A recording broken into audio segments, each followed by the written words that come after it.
Hello everyone, আসসালামু আলাইকুম। শাহেদ মম kitchen থেকে আপনাদের জানাচ্ছি স্বাগত। দেখুন বন্ধুরা, এখানে আমি একটা লম্বা বেগুন নিয়েছি, গুল বেগুনই বলেন, আর নিয়েছি একটা টমেটো। আমি এই বেগুন আর টমেটো দিয়ে একটা ভর্তার রেসিপি তৈরি করব। ভিডিওটা প্রথম থেকে শেষ পর্যন্ত দেখবেন প্লিজ। আর এখানে নিয়েছি পেঁয়াজ, রসুন, ধনিয়া পাতা, শুকনা মরিচ। চলুন বন্ধুরা, আমরা ভর্তাটা বানানো শুরু করি। দেখুন বন্ধুরা, এখানে আমি বেগুনটা ঠিক এইভাবে গুল গুল করে কেটে নিয়েছি, টমেটোটা একই প্রসেসে কেটেছি। এখন আমি বেগুনটা সামান্য একটু লবণ হলুদ মরিচ দিয়ে মাখিয়ে নেব। আর এদিকে একটা পাইপেন বসিয়ে দিয়েছি, ঠিক এইভাবে হাত দিয়ে ঘষে ঘষে মাখিয়ে নেবেন বেগুনটা। আর হালকা করে বেগুন তো তাড়াতাড়ি সিদ্ধ হয়ে যায়, জাস্ট একটু হালকা করে ভেজে নেব। প্রথমে আমি বেগুনটা ভেজে নিব, তেল দিয়ে।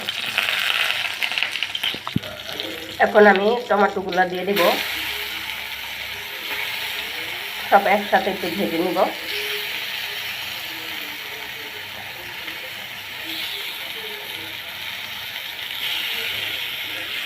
তার ঢাকনা দিয়ে ঢেকে দিলাম সিদ্ধ হওয়ার জন্য। এখন ঢাকনাটা উঠাচ্ছি, এক এক করে সবগুলো উল্টে দিব।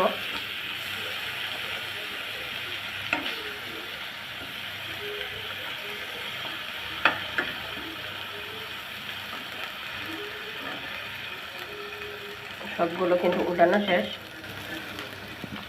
সব কিছু একসাথে ভেজে নিয়ে চলে আসছি। বেগুনগুলো ভেজে নিয়েছি, টমেটো, রসুন, মরিচ টেলে নিয়েছি। এখানে পেঁয়াজ ধনিয়া পাতাটা কেটে নিয়েছি। মরিচ আর পেঁয়াজটা সামান্য একটু লবণ দিয়ে আমি ডলে নিব।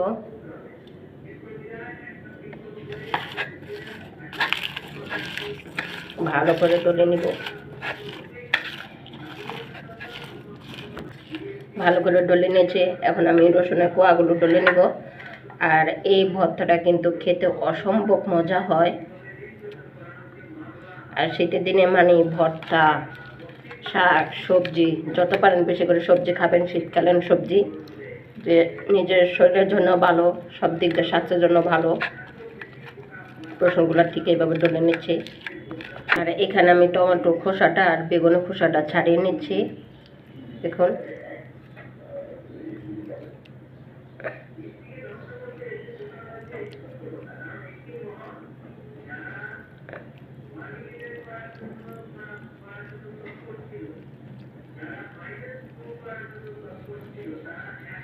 সবগুলো খোসা ছাড়িয়ে নেওয়া হয়ে গেছে। এখন ডলে নেব, ডলে নিচ্ছি হাতে।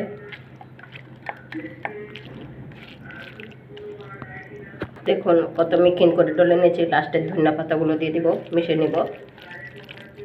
দেখুন বন্ধুরা, আমার টমেটো আর বেগুনের ভর্তাটা কিন্তু হয়ে গেছে, কত সুন্দর হয়েছে দেখুন। এভাবে আপনারা ঠিক বাসায় ট্রাই করবেন। আমার আবার বাপু ভর্তা বাতি দেখলে ভাত না খেলে চলে না, পেটটা চুচু করে। এই জন্য নিয়ে নিলাম গরম গরম ধুমা ওঠা ভাত। বিসমিল্লাহ।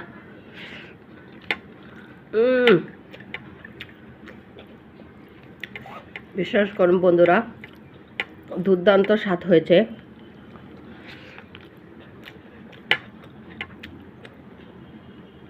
আর আমার ভর্তার রেসিপিটা যদি ভালো লাগে আপনাদের কাছে, অবশ্যই লাইক, কমেন্টস এবং শেয়ার করে যাবেন। চ্যানেলটা সাবস্ক্রাইব করে দিবেন প্লিজ। আজকে এই পর্যন্ত, আল্লাহ হাফেজ।